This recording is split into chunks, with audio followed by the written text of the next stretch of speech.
నిన్నటి current affairs లోని చివరి ప్రశ్నకు సమాధానం. నేషనల్ ఈ-విధాన్ అప్లికేషన్ ను అమలు చేసిన తొలి రాష్ట్రం ఏది? నేషనల్ ఈ-విధాన్ అప్లికేషన్ ను అమలు చేసిన తొలి రాష్ట్రం నాగాలాండ్. 2022 మార్చిలో నాగాలాండ్ శాసనసభ ఈ విధానాన్ని పూర్తిగా అమలు చేసి పేపర్లెస్ గా మారిన మొదటి రాష్ట్రంగా చరిత్ర సృష్టించింది. ఈ సిస్టంలో ఎమ్మెల్యేలు టాబ్లెట్స్ లేదా ఈ-బుక్స్ ద్వారా అన్ని పనులు డిజిటల్ పద్ధతిలో నిర్వహిస్తారు. ఇక మొదటిది, ప్రపంచంలో రెండవ అతిపెద్ద తేయాకు ఎగుమతిదారుగా India. Tea board of India విడుదల చేసిన డేటా ప్రకారం 2024లో ఇండియా 2054 మిలియన్ కిలోల తేయాకుని ఎగుమతి చేసింది. ప్రపంచంలో తేయాకు ఎగుమతి చేస్తున్న దేశాల్లో ఇండియా రెండవ స్థానంలో నిలిచింది. కెన్యా 500 మిలియన్ కిలోల తేయాకును ఎగుమతి చేసి టాప్ ప్లేస్ లో ఉంది. ఇక రెండవది, కార్లు, ఆటో పార్ట్స్ పై 25% టారిఫ్ విధించిన అమెరికా. అమెరికా అధ్యక్షుడు డొనాల్డ్ ట్రంప్ ఇంపోర్టెడ్ కార్లు, ఆటో పార్ట్స్ పై 25% టారిఫ్ ను ప్రకటించారు.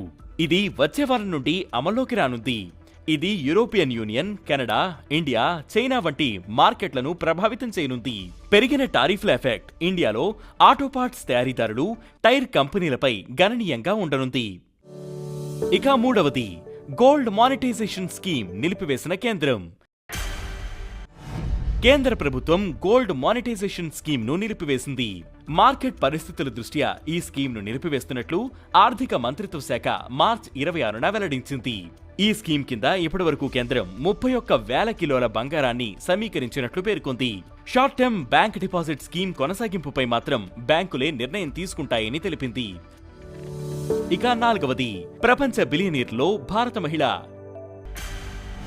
HCl technologies chairman Roshni Nadar ప్రపంచంలోని అత్యంత సంపన్న మహిళల లిస్టులో 5వ స్థానంలో నిలిచారు. గ్లోబల్ టాప్ 10 రిచెస్ట్ విమెన్ లిస్టులో చోటు దక్కించుకున్న తొలి భారత మహిళగా రికార్డు సృష్టించారు. తండ్రి శివనాడార్ హెచ్సిఎల్ టెక్నాలజీస్ లో 47% వాటాను బదిలీ చేయడంతో ఆమె ఆస్తి విలువ ఒక్కసారిగా పెరిగింది. దీంతో Hurun global 2025 top 10 richest women లిస్టులో చోటు దక్కింది. ఇక ఐదవది, ఖేలో ఇండియా పారా గేమ్స్ 2025లో హర్యానా అథ్లెట్స్ హవా. న్యూఢిల్లీలోని Nehru indoor stadium, Indira Gandhi indoor stadium, Karni Singh shooting range లో నిర్వహించిన second edition of Khelo India para games 2025లో హర్యానా అథ్లెట్లు అత్యధిక మెడల్స్ సాధించారు. హర్యానాకు 34 గోల్డ్, 39 సిల్వర్, 31 బ్రాంజ్ మెడల్స్ రాగా Tamil Nadu athletes 28 gold, 19 silver, 27 bronze medals, Uttar Pradesh athletes 23 gold, 21 silver, 20 bronze medals సాధించారు. ఇక ఈ రోజు కరెంట్ అఫైర్స్ క్వశ్చన్, మూడు వైపులా బంగ్లాదేశ్ తో సరిహద్దు పంచుకుంటోన్న భారతీయ రాష్ట్రం ఏది? ఈ ప్రశ్నకు సమాధానం మీరే కామెంట్ చేయండి.